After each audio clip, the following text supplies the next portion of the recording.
শুভ সকাল ছাত্ররা, সবাই কেমন আছো? অনেক দোয়া শুভকামনা তোমাদের সবার জন্য, তোমাদের পরিবারের জন্য। এবং আশা করছি সবাই ভালো আছো এবং তোমাদের যে নিয়মিত পড়ালেখা সেটা চালিয়ে যাচ্ছ। কারণ তোমরা অলরেডি যে কুইজ এক্সামগুলো অ্যাটেন্ড করেছো, কিছুটা ধারণা পেয়েছো প্রত্যেক চ্যাপ্টার থেকে কিভাবে প্রশ্ন আসতে পারে। এটা জাস্ট ছোট্ট একটা ফরম্যাট। এই একই ফরম্যাটে পুরো সিলেবাসের উপর তোমাদের প্রশ্ন থাকবে, কাজেই চ্যাপ্টার বাই চ্যাপ্টার আমরা শেষ করব। পুরো সিলেবাস নিয়ে অবশ্যই ভয় পাবে না যে এতগুলো চ্যাপ্টার, এতগুলো পড়া। একটা একটা চ্যাপ্টার যদি আমরা শেষ করি ধৈর্য ধরে, আলটিমেটলি আমাদের সিলেবাসটা খুব সুন্দরভাবে শেষ হবে। এবং সেজন্য তোমাদেরকে যে ক্লাসগুলো সাবমিট করা হচ্ছে, আপলোড করা হচ্ছে, সেগুলোর সাথে প্যারালালি এগোতে হবে, কারণ প্রতিনিয়ত ক্লাস দেওয়া হচ্ছে। তুমি যদি পিছিয়ে থাকো আলটিমেটলি সেগুলো জমে থাকবে এবং পরে সেগুলো কভার দেওয়া কষ্টকর হয়ে যাবে। এবং এক্সাম যেহেতু শুরু হয়ে গেছে, এক্সাম একটার পর একটা চলতে থাকবে একটা নির্দিষ্ট টাইম পর পর। তো সেহেতু পড়াগুলো জমিয়ে রেখো না। কাইন্ডলি তোমাদের কাছে যেটা রিকোয়েস্ট থাকবে, প্রথম থেকে সিনসিয়ার হও, তাহলে একেবারে একটা সময় গিয়ে পাহাড় সমান পড়া তোমাদের জমে থাকবে না। তো গত ক্লাসে যেরকম আমি ডিসকাস করেছিলাম, প্রাস নিয়ে আলোচনা শুরু করেছিলাম। প্রাস কীরকম বলেছিলাম যে একটা বস্তুকে ভূমির সাথে তির্যকভাবে নিক্ষেপ করা হলে সেই বস্তুটিকে প্রাস বলে, প্রজেক্টাইল বলে, প্রক্ষেপক বলে। সেক্ষেত্রে আমরা বেশ কিছু জিনিস জেনেছিলাম। নিক্ষেপণ বিন্দু যেখান থেকে নিক্ষেপ করা হয়, ভূমির সাথে যে কোণে নিক্ষেপ করা হয় তাকে বলা হয় নিক্ষেপণ বেগ, তাকে বলা হয় নিক্ষেপণ কোণ। আর যে আদিবেগে তাকে নিক্ষেপ করা হয় তাকে বলা হয় নিক্ষেপণ বেগ। ভূমি থেকে নিক্ষেপণ বিন্দু অর্থাৎ মূল বিন্দু থেকে অনুভূমিক বরাবর প্রাসটি যে দূরত্ব অতিক্রম করে তাকে বলা হয় সর্বোচ্চ পাল্লা, যেটাকে আর দিয়ে ডিনোট করা হয়। তারপরে একটা প্রাস উল্লম্ব বরাবর যতটুকু উচ্চতা অতিক্রম করে সেটাকে ওয়াই দিয়ে ডিনোট করতে পারি, বা দেখিয়েছিলাম এইচ ম্যাক্স, বা সর্বোচ্চ উচ্চতা ওয়াইও ধরা যেতে পারে, এইচ ম্যাক্সও ধরা যেতে পারে, সেটা আছে। আবার একটা প্রাস যখন মূলবিন্দু থেকে যাত্রা শুরু করে আবার ভূমিতে নেমে আসতে যতটুকু সময় লাগে তাকে বলা হয় ওই প্রাসের বিচরণকাল। তো এই বিষয়গুলো অর্থাৎ সর্বোচ্চ উচ্চতা, পাল্লা, বিচরণকাল, এদের ইকুয়েশনগুলো আমাদের লাগবে। খুবই পরিচিত ইকুয়েশন। পরিচিত বলতে কি বোঝাচ্ছি, এই চ্যাপ্টারের জন্য পরিচিত। এবং এই ইকুয়েশনগুলো এত বেশি প্র্যাকটিস করতে হবে কারণ এই ইকুয়েশন রিলেটেড প্রশ্নগুলো আসে প্রাস থেকে, কাজেই এই ইকুয়েশনগুলো আমাদের প্র্যাকটিস থাকতেই হবে। There is no alternative to practice. গত ক্লাসে যেরকম দেখিয়েছিলাম তোমাদেরকে যে প্রাসের গতিপথ প্যারাবোলা আমরা প্রমাণ করেছিলাম কি করে, যে একটা প্রাসের গতিপথের সমীকরণ বলতে মূলত উলম্ব বরাবর তার সরণটা, যেহেতু প্রাসটি উলম্বের দিকে ছুঁড়ে মারা হয়েছে সেটাকে বোঝাচ্ছে, যেটা ওয়াই দিয়ে ডিনোট করেছিলাম এবং আমরা দেখেছিলাম সেটা। এই ইকুয়েশনটাও তোমাদের কিন্তু ম্যাথের জন্য লাগবে, মুখস্থ থাকতে হবে। মুখস্থ করাটা ব্যাপার না, যদি প্র্যাকটিস করো কয়েকবার করে, কোন বিষয়টা কি সেটা জানো, কোথা থেকে কি আসলো সেটা যদি একটু প্র্যাকটিস করো মুখস্থ হয়ে যাবে। সব কিছুই তোমরা পারবে যদি তোমাদের ইচ্ছা শক্তিটা একেবারে পরিপূর্ণ থাকে। ঠিক আছে? তো এইখান থেকে আমরা বলেছিলাম যে প্রাসের গতিপথকে একটা প্যারাবোলা বা অধিবৃত্ত বলা যায়। একটা প্রাস ভিনট আদিবেগে নিক্ষেপ করার পরে কিছু সময় পরে যদি তার বেগটা ভি হয়, সেক্ষেত্রে আমরা বলেছিলাম যে যে কোনো মুহূর্তে প্রাসের বেগ চেঞ্জ হয়, এবং বেগ চেঞ্জ হওয়া মানে বেগের দুটি উপাংশ থাকে। এখানে যদি তার বেগটা ভি দাঁড়ায় তাহলে দুটি উপাংশে ভাগ করলে আমরা পাই ভি। এরকম যদি হয় বেগটা ভি, এক্স অ্যাক্সিস বরাবর, ওয়াই অ্যাক্সিস বরাবর দুটি আলাদা উপাংশ পাই, ভি এক্স এবং ভি ওয়াই। তো এক্স অ্যাক্সিস বরাবর উপাংশটা আমরা ভি সমান ভি জিরো প্লাস এটি, অথবা এটাকে ইউ নট ইউ প্লাস এটিও বলা যেতে পারে, বলা হয় অনেক জায়গায়, কোথাও ভি নট কোথাও ইউ ব্যবহার করা হয়। তো ভি সমান ইউ প্লাস এটি বা ভি নট প্লাস এটি, এই সমীকরণ অনুসারে আমরা অনুভূমিক উপাংশটাকে লিখতে পারি, যেহেতু এক্স অ্যাক্সিস বরাবর v x naught plus a x t. এবং গত ক্লাসে বলেছিলাম যে প্রাসটির বেগের পরিবর্তন উলম্ব দিকে যেহেতু হচ্ছে, বেগের পরিবর্তন, প্রাসের অবস্থানের পরিবর্তন যেহেতু অনুভূমিক বরাবর এর কোনো বেগের পরিবর্তন হয় না, তার মানে এর ক্ষেত্রে অনুভূমিক ত্বরণটা শূন্য। এই ব্যাখ্যাটা গত ক্লাসে বলেছিলাম। তো সেই কারণে ax সমান আমরা 0 বসাতে পারি এবং তাহলে vx সমান দাঁড়ায় v0 cos থিটা, যেখানে থিটা হচ্ছে নিক্ষেপণ বেগ। কোথাও এটাকে থিটা ধরা হয়, কোথাও থিটা 0 দিয়ে ডিনোট করা হয়। আর ওই উলম্ব বেগটা vy যদি আমরা নির্ণয় করতে চাই, সেই v সমান v0 প্লাস at অনুযায়ী vy0 প্লাস ayt। vy0কে আমরা লিখতে পারি v0 sine theta t, v0 sine theta যেহেতু উলম্ব উপাংশ সাইনের পরিপ্রেক্ষিতে হয়, আর অনুভূমিক উপাংশ কজ দিয়ে ডিনোট করি আমরা, তাহলে vy0কে লিখতে পারি v0 sine theta minus g t কী কারণে? প্রাসটা আমরা উপরের দিকে ছুঁড়ে মারছি, আর অভিকর্ষজ ত্বরণ জি কাজ করে নিচের দিকে বা ভূমির দিকে, ডিরেকশন যেহেতু অভিকর্ষজ ত্বরণের বিপরীত দিকে, সে কারণে এটাকে মাইনাস জি লেখা হচ্ছে। তো এই ইকুয়েশনগুলো আজকে আবার লেখার কারণ হচ্ছে পরের স্টেপগুলোতে আমাদের এই ইকুয়েশনগুলো কাজে লাগবে। কি আজকে আমরা নির্ণয় করব? প্রথমত, একটা প্রাসকে ছুঁড়ে মারলে সর্বোচ্চ যে উচ্চতায় গিয়ে যায় সেটাকে বলা হয় সর্বোচ্চ উচ্চতা বা ম্যাক্সিমাম হাইট। সেটা ওয়াই লিখতে পারি অথবা এইচ ম্যাক্সও লিখতে পারি, যেটা গত ক্লাসে বলেছিলাম। তো প্রথমেই আমরা দেখব এই সর্বাধিক উচ্চতা, তার ইকুয়েশন, এইচের ইকুয়েশন কিভাবে নির্ণয় করতে হয়। ঠিক আছে, একটু আগে আমরা যে ইয়েটা লিখলাম, যে vy সমান লিখলাম v0 sine theta minus GT. ঠিক আছে, এখন গত ক্লাসে বলেছিলাম সর্বোচ্চ উচ্চতায় গিয়ে বেগটা কিছু সময়ের জন্য শূন্য হয় এবং আবার বেগটা হ্রাস পেতে পেতে শূন্য হয় এবং পরে আবার নিচের দিকে নামতে থাকে, এবং সর্বোচ্চ উচ্চতায় বেগের অনুভূমিক উপাংশ থাকে কিন্তু উলম্ব উপাংশ শূন্য হয়ে যায়, কারণ সর্বোচ্চ উচ্চতার পরে এই প্রাসটি আর উপরের দিকে উঠছে না বলে উলম্ব তার যে উপাংশটা সেটা শূন্য হয়ে যায়। দ্যাট মিন্স আমরা লিখতে পারি 0 সমান v0 sine theta minus GT. তার কারণটা কি বললাম, যে ম্যাক্সিমাম হাইটে গিয়ে তার উলম্ব উপাংশ এটা 0 হচ্ছে, কারণ প্রাসটি আবার নিচের দিকে নামতে শুরু করেছে। ঠিক আছে, তাহলে এখান থেকে আমরা লিখতে পারি t সমান v0 sine theta divided by g. T এর একটা ভ্যালু আমরা বের করলাম। ঠিক আছে, এখন কালকে যে গতদিন আমরা যে ইকুয়েশনটা বের করেছিলাম প্রাসের উলম্ব সরণ ওয়াই, এখন যেহেতু ম্যাক্সিমাম হাইট বলছি, ওয়াই সমান আমরা এইচ লিখতে পারি। ওয়াই সমান যদি এইচ লিখি তাহলে আমাদের, এবং সেই ইকুয়েশনের টি এর মান যদি আমরা ইনসার্ট করি, সেক্ষেত্রে জিনিসটা কীরকম দাঁড়ায় এটা আমরা একটু দেখব। ঠিক আছে, তো এখন যদি আমরা দেখি ওয়াই সমান এই ইকুয়েশনটা,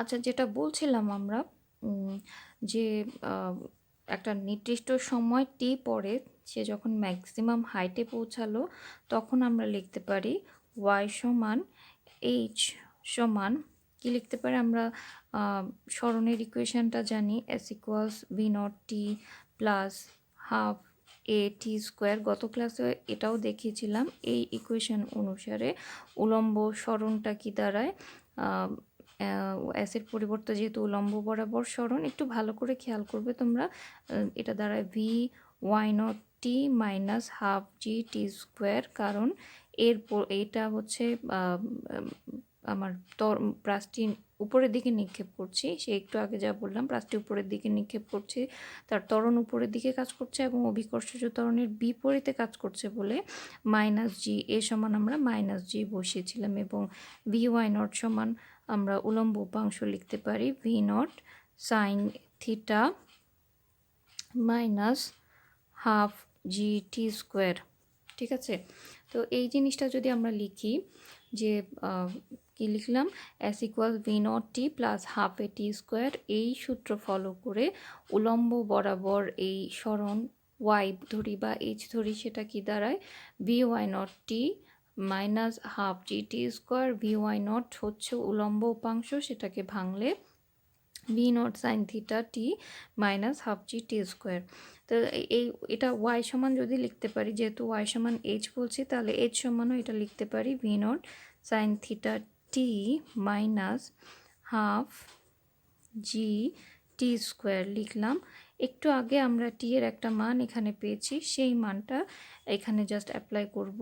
তাহলে এইচ সমান দাঁড়াবে ভি নট সাইন থিটা, আর টি এর মান কি লিখছি, v naught sine theta by g minus, আমি এই পোর্শনটা একটু নিচে লিখি, মাইনাস পরের অংশটা একটু নিচে লিখছি, যে half g t square, t মানে কত, v naught square sine square theta by g square. Just কি করলাম, এই টি এর মানটা এইখানে এই ইকুয়েশনে অ্যাপ্লাই করলাম, ওয়াই বা এইচ এর এই ইকুয়েশনে এই টি এর মানটা অ্যাপ্লাই করলাম, টি এর যা ভ্যালু আছে সেটা সরাসরি বসিয়ে দিলাম। ঠিক আছে, এখন এখান থেকে আমরা পাই, যদি সিম্পলিফাই করি, v naught square sine square theta by g minus v naught square sine square theta by g, g যদি একটা কাটাকাটি যায় 2g। ঠিক আছে, তো এখানে একটু যদি খেয়াল করো, এই পুরো টার্মটাকে আমি যদি 1 ধরি আর এটা হচ্ছে তার অর্ধেক, দ্যাট মিন্স 1 মাইনাস হাফ যদি হয় আমরা কি পাই, হাফ পাই। এইটা পুরোটা 1, এটা তার অর্ধেক, 2 দিয়ে ভাগ করা মানে সেটাকে অর্ধেক করা, তাহলে আলটিমেটলি তাহলে এই মানটার অর্ধেক হবে, তাহলে পাবো v naught square sine square theta by 2g। তোমরা মাইনাস করে দেখতে পারো এটা, যে এটা পুরোটা একটা 1 ধরলে তার হাফ মাইনাস করলে বাকি হাফটা থাকে, v naught square sine square theta by 2g থাকছে। তো এটা আমরা কি নির্ণয় করলাম, সর্বোচ্চ উচ্চতা, ম্যাক্সিমাম হাইট বা সর্বোচ্চ উচ্চতা, এই ইকুয়েশনটা আমাদের লাগবে, যে ম্যাক্সিমাম হাইট সমান কত, v naught square sine square theta by 2g। সেটা কিভাবে পেলাম, আমরা প্রথমে টি এর মানটা ডিটারমিন করলাম, টি এর মানটা ওয়াই এর ইকুয়েশনে বসালাম, সেখান থেকে পেলাম।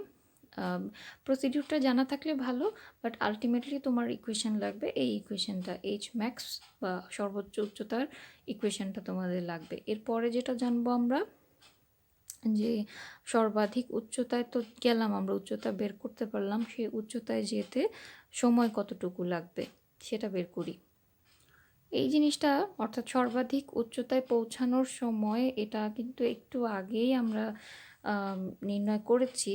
সর্বাধিক উচ্চতা বের করার জন্য আমরা বলেছিলাম, একটু আগে তোমাদের দেখিয়েছিলাম, যে প্রাসের ক্ষেত্রে উলম্ব, যে একটা টি সময় পরে বেগ যদি ভি হয়, ভি এর উলম্ব উপাংশ ভি ওয়াই সমান, একটু আগেই এই ইকুয়েশনটা তোমাদের দেখিয়েছিলাম, V naught sine theta minus GT, এবং বলেছিলাম যে সর্বোচ্চ উচ্চতায় গিয়ে বেগের উলম্ব উপাংশ যেহেতু শূন্য হয়ে যায়, সেটা থাকে v naught sine theta minus GT. সেক্ষেত্রে সর্বোচ্চ উচ্চতা পৌঁছানোর সময় টি দিয়ে ডিনোট করা হয় বা টি এম দিয়ে ডিনোট করা হয়, সেটা দ্বারাই v naught sine theta by g. এটা হলো সর্বোচ্চ উচ্চতায় যে পৌঁছানোর সময়টা, সেটা এটা একটু আগে ডিনোট করেছিলাম, আবার একটু তোমাদের সুবিধার্থে বললাম। এইটা যদি আমরা পেয়ে থাকি, এবার বিচরণকাল, আমরা আরেকটা গুরুত্বপূর্ণ বিষয় হচ্ছে বিচরণ, তোমরা অবশ্যই বিচরণকাল এবং সর্বোচ্চ উচ্চতায় পৌঁছানোর সময় গুলিয়ে ফেলবে না। আমরা এই যদি হয় একটা ব্রাশ, তাহলে সর্বোচ্চ উচ্চতায় পৌঁছানোর সময় হলো এখান থেকে শুরু করে সেই ম্যাক্সিমাম হাইটে আসতে কতটুকু সময় নিল, সেটা হচ্ছে সর্বোচ্চ উচ্চতার পৌঁছানো। কিন্তু বিচরণকাল হচ্ছে একটা প্রায় সর্বোচ্চ উচ্চতায় পৌঁছে আবার যে ভূমিতে নেমে আসলো, অর্থাৎ উঠা এবং নামার এই দুইটা সময় মিলিয়ে কিন্তু হচ্ছে বিচরণকাল। অর্থাৎ উঠা এবং নামার সময় মিলিয়ে হচ্ছে, উঠার সময় কাউন্ট করব, আবার তার নামতে কতটুকু সময় লেগেছে, দুটো মিলিয়ে কিন্তু বিচরণকাল মানে কতটুকু সময় সে শূন্যে ভেসেছিল সেটা।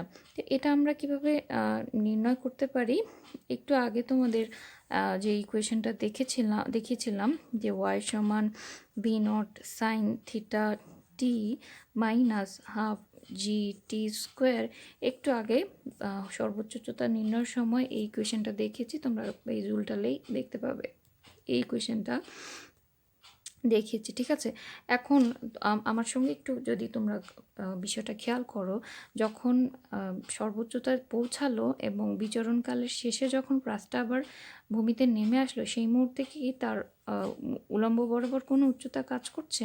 এই পজিশনে কিন্তু তার উলম্ব উচ্চতা শূন্য হয়ে যাচ্ছে। আমার টাইমটা এখান থেকে শুরু করে সেই ভূমিতে আসা পর্যন্ত টাইমটাকে বলছি বিচরণকাল। তাহলে এই বিচরণকাল নির্ণয় করতে গেলে হাইটটা বা উলম্ব উচ্চতাটা কতটুকু হচ্ছে? 0 হচ্ছে। দ্যাট মিনস এখানে আমরা যদি 0 বসাই, v0 sine theta t minus half g t square, তো এখান থেকে যদি ক্যালকুলেট করো, আলটিমেটলি বিচরণকাল আমরা টি সমান পাই 2v0 sine theta by g. Just left সাইডে একটা টার্ম থাকবে, রাইট সাইডে একটা টার্ম থাকবে, টি চলে যাবে, একটা টি থাকবে। আমরা ক্যালকুলেশন করলে টি সমান, এই টিটাকে আমরা স্মল টি না লিখে ক্যাপিটাল টি হিসেবে ডিনোট করব।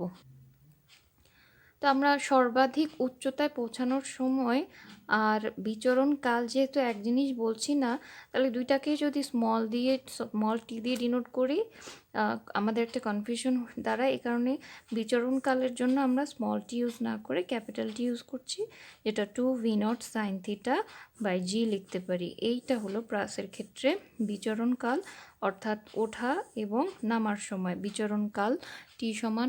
তোমরা যদি একটু খেয়াল করো, ওঠার সময় যদি v0 সাইন থিটা বাই জি হয়, তাহলে নামার সময় তার ডাবল টাইমটা লাগছে, সেটাই এটা। ওঠার জন্য ইকুয়েশনটা ছিল v0 সাইন থিটা বাই জি, তার সঙ্গে 2 গুণ করলে, যেহেতু এখানে উঠা প্লাস নামা দুইটা কনসিডার করছি, তাহলে 2v0 সাইন থিটা বাই জি। এই টার্মটা মনে রাখলে জাস্ট এর ডাবল হচ্ছে বিচরণকাল, এটা সহজে মনে রাখা যায়। ঠিক আছে, তাহলে বিচরণকাল আমরা নির্ণয় করলাম। এই ক্ষেত্রে আরেকটা পয়েন্ট একটু খেয়াল রাখবে, যদি একটা প্রাসকে খাড়া উপরের দিকে ছুঁড়ে মারা হয়, গত ক্লাসে বলেছিলাম যে হয়তো ভূমির সঙ্গে একটা কোণ করে এভাবে ছুঁড়ে মারা হতে পারে, সেটা যেমন প্রাস। আমি যদি খাড়া উপরের দিকে ছুঁড়ে মারি, এক্ষেত্রেও তো কোণ তৈরি হচ্ছে যেটা 90 ডিগ্রি, সেটাও প্রাস। তাহলে এই ধরনের প্রাসের ক্ষেত্রে সর্বাধিক উচ্চতায় পৌঁছার সময়টা কিন্তু একটু ডিফারেন্ট হবে। কীরকম ডিফারেন্ট হবে? এক্ষেত্রে টিএম সমান বা সর্বাধিক উচ্চতায় পৌঁছার সমান হবে v0 sine 90 degree by g, that means v0 by g. আবার বিচরণকালও একটু ডিফারেন্ট হবে। সেক্ষেত্রে খাড়া, আমি সংক্ষেপে লিখি, খাড়া উপরে নিক্ষিপ্ত বস্তুর বেলায় সেটা কীরকম হবে? টি সমান 2v0 সাইন, খাড়া উপরের দিকে মারছি মানে ভূমির সাথে তার কোণটা 90 ডিগ্রি, এখানে 90 ডিগ্রি বসাবো, সাইন 90-র মান যেহেতু 1, 2v0 বাই জি। ঠিক আছে, তাহলে খাড়া উপরের দিকে নিক্ষিপ্ত বস্তুর বেলায় তার বিচরণকাল সর্বোচ্চ উচ্চতায় পৌঁছার সময় হবে v0 বাই জি, আর বিচরণকাল হবে 2v0 বাই জি। এগুলো আমরা একটু প্রশ্নে খেয়াল করব। প্রশ্নে প্রাসটা কি খাড়া উপরের দিকে ছুঁড়ে মারা হচ্ছে নাকি ভূমির সঙ্গে অন্য একটা কোণে নিক্ষেপ করা হচ্ছে, সেই অনুযায়ী কিন্তু আমাদেরকে ইকুয়েশনগুলো পিক করতে হবে। কাজে এটা খেয়াল রাখবে কোন বিষয়টা বলা হচ্ছে প্রশ্নে। ঠিক আছে, আরেকটা অনুধাবনমূলক প্রশ্ন আমি ক্লাসের শেষে সেই জিনিসটা ডিসকাস করব। অনুধাবনমূলক একটা ছোট প্রশ্ন, আগে আজকের কনসেপ্টগুলো একটু ক্লিয়ার হই। তো তাহলে আমরা তিনটা জিনিস জানলাম এখন পর্যন্ত আজকের ক্লাসে, যে একটা প্রাসকে উপরে ছুঁড়ে মারা হলে সর্বোচ্চ উচ্চতা কতটুকু হয়, তার ইকুয়েশন, সর্বোচ্চতায় পৌঁছাতে অর্থাৎ এই হাইটে যেতে তার সময় টিএম, তার ইকুয়েশন, আর সে সর্বোচ্চ উচ্চতায় গিয়ে আবার নেমে আসতে অর্থাৎ বিচরণকাল ক্যাপিটাল টি, তার ইকুয়েশন। এই তিনটা জিনিস জানলাম আমরা। এরপরে যেটা আমরা জানবো, গত ক্লাসে বলেছিলাম যে ছুঁড়ে মারার পরে নিক্ষেপণ বিন্দু থেকে পতন বিন্দু পর্যন্ত দূরত্বটাকে কি বলেছিলাম? মনে আছে নিশ্চয়ই তোমাদের? পাল্লা, আর বলেছিলাম রেঞ্জ বা পাল্লা বা সীমা, প্রক্ষেপণ সীমার নামগুলো কিন্তু মনে রাখতে হবে। সেটাকে পাল্লা বা রেঞ্জ বা সীমা, সেটাকে আর বলেছিলাম। তো সেই পাল্লার ইকুয়েশনটা আমরা এবার নির্ণয় করব, প্রক্ষেপণ সীমা বা প্রক্ষেপণ পাল্লা। ঠিক আছে, সেই ইকুয়েশনটা আমরা কিভাবে নির্ণয় করতে পারি? আমরা অনুভূমিক বরাবর পাল্লা নির্ণয় করা মানে কি, অনুভূমিক বরাবর তার দূরত্বটা, সেটার জন্য ইকুয়েশনটা কি, v x naught t plus half a x t square কোথার থেকে পেয়েছি, s equals v naught t plus half a t square, সেই গতি সমীকরণ থেকেই কিন্তু সব কিছু আসছে। V naught t plus half a t square, এখান থেকেই কিন্তু এই ইকুয়েশনটা পেলাম। ঠিক আছে, কীভাবে পেয়েছি এই ইকুয়েশনটাও গত ক্লাসে বলেছি তোমাদের। এবং এই ইকুয়েশনে এখন কাজ কি, আমরা জানি এ এক্স সমান কি, অনুভূমিক বরাবর প্রাসের ত্বরণটা 0 হয়, যদি প্রাসটি উলম্ব দিকে ছুঁড়ে মারা হয় তাহলে অনুভূমিক বরাবর তার ত্বরণ 0 অর্থাৎ এ এক্স সমান 0 হয়।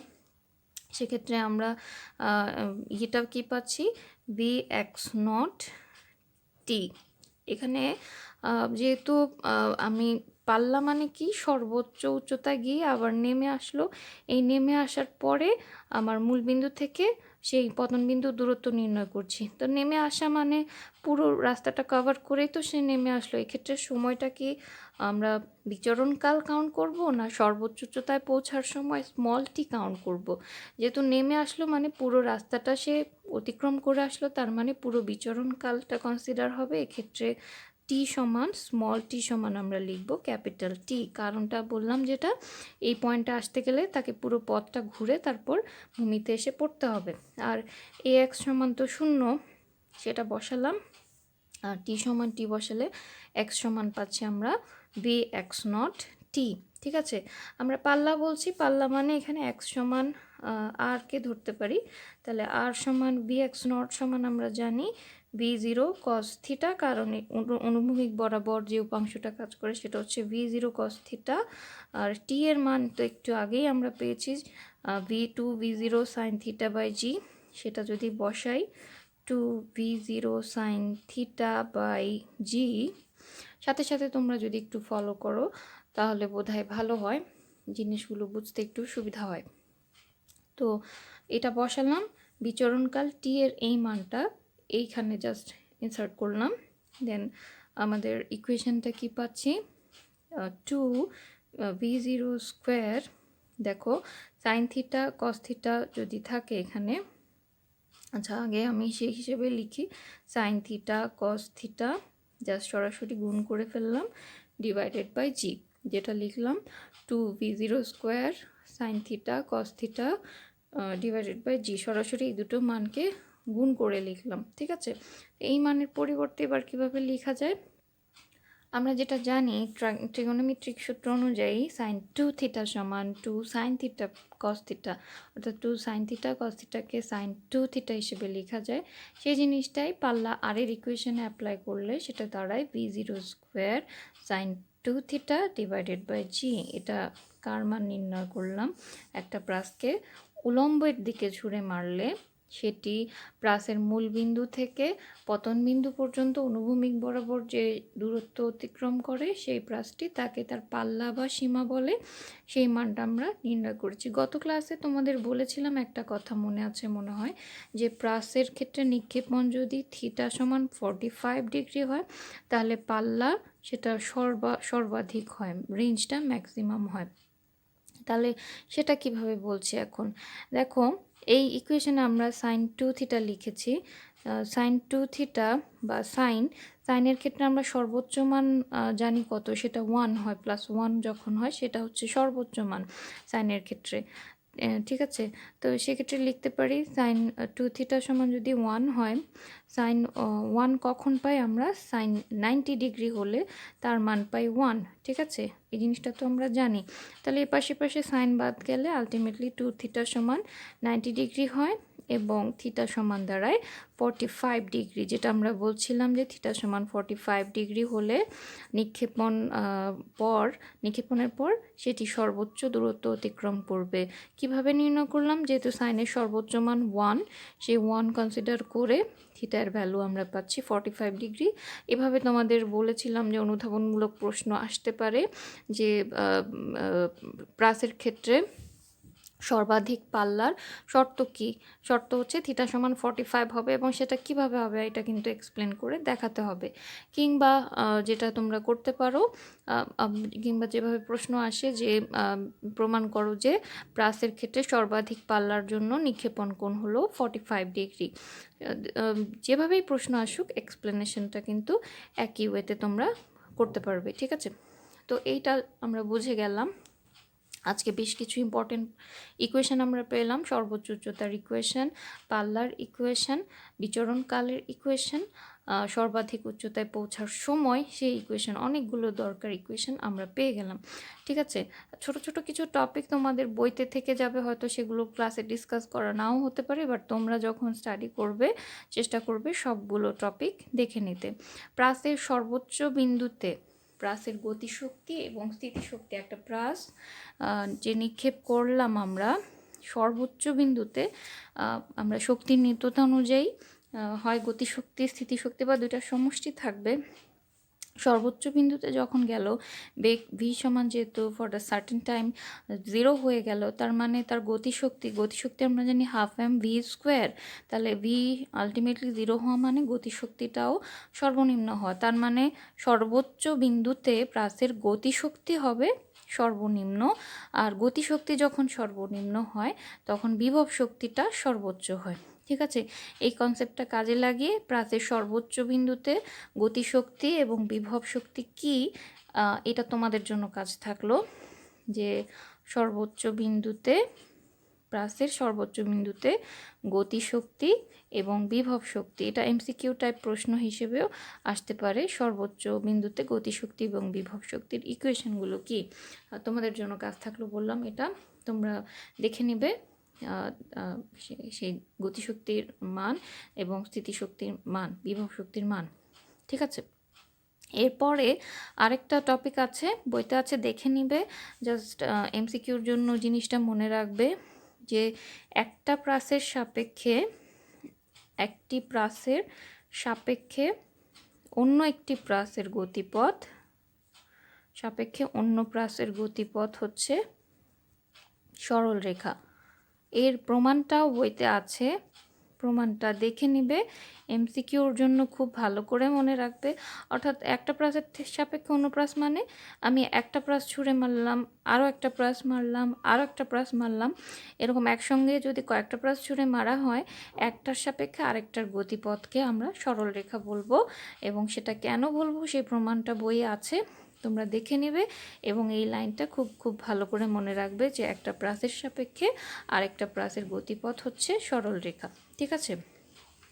তোমাদেরকে বলেছিলাম যে প্রাস আমরা উপরের দিকে ছুঁড়ে মারতে পারি, অথবা কোনো প্লেন যদি যাত্রা করে উপর থেকে কোনো কিছু ছুঁড়ে মারা হয়, সেটা কিন্তু একটা নির্দিষ্ট উচ্চতা থেকে ছুঁড়ে মারা হয় এবং তার গতিপথও একটা, যেহেতু বক্ররেখা হয়, সেটাও কিন্তু একটা প্রাস।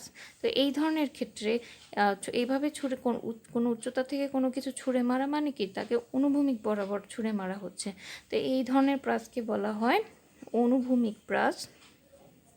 অনুভূমিক প্রাস, অনুভূমিক প্রাস বলতে তাহলে আমরা কি বুঝতে পারছি? অনুভূমিক প্রাস হলো আমরা উলম্ব প্রাসের বেলা যেটা দেখেছি, ভূমি থেকে উপরের দিকে ছুঁড়ে মারা।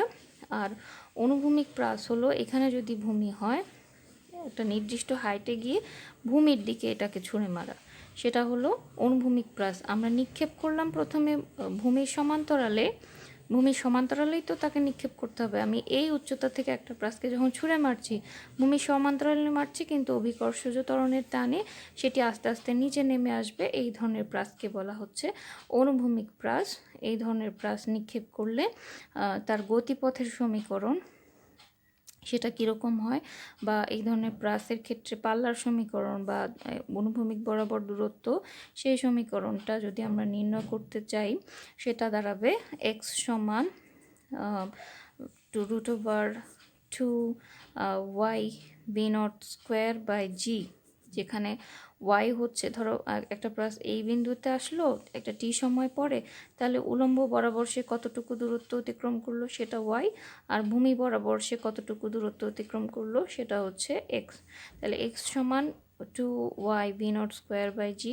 এক্সের পরিবর্তে এই ইকুয়েশনটাকে আমরা আর দিয়েও লিখতে পারি, অথবা আর সমান, এখানে কিছু চেঞ্জ আসতে পারে, আমরা ওয়াই এর পরিবর্তে এইচ লিখতে পারি। দূরত্বকে লিখতে পারি মানে কি, কোথাও দেখবে এটা ওয়াই দিয়ে ডিনোট করছে, কোথাও দেখবে এটা এইচ দিয়ে ডিনোট করছে, একই জিনিস, কিন্তু হয়তো একটু কনফিউশন হয়ে যেতে পারে। এই কারণেই কথাটা বলছি কম্পেয়ার করে। কোথাও ওয়াই আছে, কোথাও এইচ আছে, কোথাও ভি নট ইউ নট আছে, কোথাও ভি নট আছে, কোথাও ইউ আর কোথাও ভি নট দিয়ে ডিনোট করছে। আবার অনুভূমিক দূরত্বটা কোথাও এক্স, কোথাও আর দিয়ে ডিনোট করছে। তো এই টার্মগুলো যদি আমি আর, তারপরে ইউ এবং এইচ দিয়ে ডিনোট করতে চাই, তাহলে কি দাঁড়াবে, টু এইচ বা স্মল এইচ দিতে পারি, বা ক্যাপিটাল এইচ দিতে পারি, ইউ স্কোয়ার বাই জি। ঠিক আছে, এটা হচ্ছে একটা প্রাসকে অনুভূমিক বরাবর যদি নিক্ষেপ করা হয়, সেক্ষেত্রে তার অনুভূমিক বরাবর দূরত্বটা হচ্ছে 2y v naught square by g, অথবা এটাকে একই ইকুয়েশন দুইটা, কিন্তু জাস্ট ডিনোশনটা আলাদা। কোনোটা এক্স বলছি, কোনোটা আর দিয়ে ডিনোট করছি, এখানে ওয়াই দিয়ে ডিনোট করছি, এখানে এইচ দিয়ে ডিনোট করছি, এখানে ভি নট বলছি, এখানে ইউ বলছি। একই ইকুয়েশন দুইটা, কিন্তু সেম ইকুয়েশন, জাস্ট প্যারামিটারগুলো এক এক জায়গায় এক এক রকম ব্যবহার করা হয়, এক এক বইতে এক এক রকম ব্যবহার করা হয়। সেই হিসেবে বলছি যে অনুভূমিক প্রাসের বেলায় দূরত্বের সমীকরণ এটা। এখান থেকে অনুভূমিক প্রাস তার যে সমীকরণটা, দূরত্বের সমীকরণটা, সেটাও প্যারাবোলা বলতে পারবো। এখন আমরা উলম্বভাবে নিক্ষিপ্ত প্রাসের বেলায় গতিপথ তো নির্ণয় করেছিলাম ওয়াই এর, কিন্তু অনুভূমিক প্রাসের বেলায় গতিপথ নির্ণয় করছি এক্স এর। কারণ কি, কথাটা বলেই দিয়েছে, অনুভূমিক প্রাস মানে তাকে ছুঁড়ে মারছে অনুভূমিক বরাবর, সে কারণে দূরত্বটা বা তার সমীকরণটা এক্স হিসেবে প্রকাশ করছি আমরা। এখন এই ইকুয়েশনটাতে যদি আমরা স্কোয়ার করি, যদি খেয়াল করো যে এই ইকুয়েশনটা স্কোয়ার করলে দাঁড়ায় এক্স স্কোয়ার সমান 2v naught square y by g. ঠিক আছে, এখানে যদি two v naught square by g এইটাকে একটা কনস্ট্যান্ট দিয়ে প্রকাশ করা হয়, তাহলে এই সমীকরণটা দাঁড়ায় এক্স স্কোয়ার সমান 4ay, যেখানে 4ay সমান হচ্ছে two v naught square by g, এটাকে ধরছি 4a হিসেবে। ঠিক আছে, আমরা যেরকম উলম্ব সরণের বেলায় ধরে নিয়েছিলাম এ বি দুটা টার্ম, সেরকমই এখানে 2v নট স্কোয়ার বাই জি এর পরিবর্তে 4ay লিখেছি, এবং এখান থেকে প্রমাণ করা যায় এটাও একটা প্যারাবোলার সমীকরণ, প্যারাবোলার বা অধিবৃত্তের সমীকরণ। সেই হিসেবে বলা যায় যে অনুভূমিকভাবে নিক্ষিপ্ত প্রাসের গতিপথ প্যারাবোলা। এখন তোমাদের একটা কনফিউশন হতে পারে যে গত ক্লাসে যখন উলম্ব প্রাস তোমাদের দেখালাম, তখন তো যে গতিপথের সমীকরণ সেটা আরেক রকম ছিল, ওয়াই সমান a x minus b x square এরকম ছিল, সেটাও প্যারাবোলা বলছি। আজকে যখন এক্স স্কোয়ার সমান 4ay লিখলাম, সেটাও প্যারাবোলা বলছি। আসলে প্যারাবোলা বিভিন্ন ফরম্যাট রয়েছে, প্যারাবোলা বা অধিবৃত্ত, এবং প্রত্যেকটা ফরম্যাটের ইকুয়েশনও ভিন্ন ভিন্ন হয়। ম্যাথে তোমরা এটা নিয়ে ডিটেলস পড়বে যে এক্স অ্যাক্সিস বরাবর যদি ড্র করা হয় সেই প্যারাবোলার ইকুয়েশন ওয়াই অ্যাক্সিসের দিকে ড্র করা হলে, বা এক্সের পজিটিভ দিক এক্সের নেগেটিভ দিক হলে প্যারাবোলার ইকুয়েশন কেমন হয়, ইকুয়েশনগুলো কিন্তু চেঞ্জ হয়, ফিক্সড ইকুয়েশন না, আমার গ্রাফ অনুযায়ী ইকুয়েশন হয়। তো এই ইকুয়েশনটা যেরকম প্যারাবোলার ইকুয়েশন ছিল, আজকে যেটা লিখলাম এটা হচ্ছে অনুভূমিকভাবে নিক্ষিপ্ত প্রাসের জন্য ইকুয়েশন, এবং এটাও একটা প্যারাবোলার ইকুয়েশন। আর একটা প্রশ্ন তোমাদের থাকতে পারে, এই ইকুয়েশনটা কোথা থেকে লিখলাম যে এক্স সমান 2y v naught square by g √2y v naught square by g. ঠিক যে প্রসিডিউরে আমরা উলম্ব সরণ ওয়াই এর এই ইকুয়েশনটা বের করেছিলাম, একই প্রসিডিউরে বইতে করা আছে, তোমরা একটু দেখে নিও, আর যদি প্রবলেম হয় সেটা জানাবে। একই প্রসিডিউরে এই অনুভূমিকভাবে নিক্ষিপ্ত প্রাসের জন্য অনুভূমিক সরণের ইকুয়েশনটা আমরা পাই, এবং এটা মনে রাখতে হবে, একটা প্রাস উলম্ব দিকে ছুঁড়ে মারলে আমরা আগের ইকুয়েশনটা ইউজ করব, আর ভূমির দিকে ছুঁড়ে মারলে, একটা নির্দিষ্ট উচ্চতা থেকে ভূমির দিকে ছুঁড়ে মারলে আমরা কিন্তু এই ইকুয়েশনটা ইউজ করব সেক্ষেত্রে। তো কোথায় কোন ইকুয়েশনটা ইউজ করতে হবে। একটু ভালো করে যদি প্র্যাকটিস করো, ভালো করে যদি খেয়াল করো, তবেই বুঝতে পারবে, তবেই মনে থাকবে তোমাদের। আবারও বলছি, প্র্যাকটিসের কোনো বিকল্প নেই। ঠিক আছে? তো আজকের ক্লাস আপাতত এতটুকুই। তোমাদেরকে যেটা একটা অনুধাবনমূলক প্রশ্নের কথা বলেছিলাম, যে আজকের ক্লাসের শেষে একটা অনুধাবনমূলক প্রশ্ন বলবো, সেটা হচ্ছে খাড়া উপরের দিকে নিক্ষিপ্ত বস্তুর অনুভূমিক দূরত্ব শূন্য হয় কেন? যেটা বলছিলাম, খাড়া উপরের দিকে নিক্ষিপ্ত বস্তুর অনুভূমিক দূরত্ব শূন্য কেন? আমরা একটা বস্তুকে উপরের দিকে ছুঁড়ে মারলে তার জন্য এই সমীকরণটা জানি, যে অনুভূমিকের ইকুয়েশনটা, অনুভূমিক দূরত্ব, যেহেতু অনুভূমিক দূরত্বের কথাই বলা হচ্ছে, v x naught t plus half a x t square, এবং এই ইকুয়েশনে যেহেতু এক্স সমান 0, এটা আর বলছি না কেন এক্স সমান 0, বেশ কয়েকবার বলেছি।